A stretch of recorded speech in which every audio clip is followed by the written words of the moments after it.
அவர் உங்களை புது சிருஷ்டியாக மாற்ற முடியும்.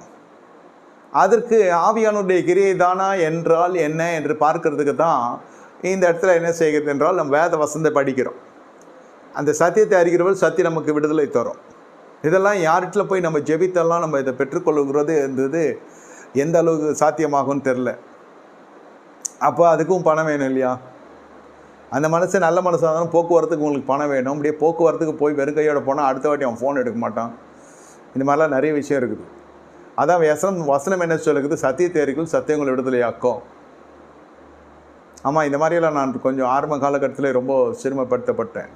யாராலையும் இல்லை, என்னுடைய அறியாமல் தேவ சமயத்தில் உட்காந்து ஜபத்தை குறித்ததான விளக்கத்தை பெற்றுக்கொள்வதுக்கு பதிலாக ஏதோ ஒரு ஊழியக்காருக்கு ஒரு கான்ஃபரன்ஸ் நடத்துகிறார். அவர் ஏதோ ஃபண்ட் டெவலப்மெண்ட்டுக்காக பண்ணுறார், காசு வாங்கி பண்ணுறாருன்னு. அது ஒரு செட்டப்பில் போயின்னு இருக்குது. அந்த கட்டணத்தை செலுத்த கூட என்னால் முடியும்.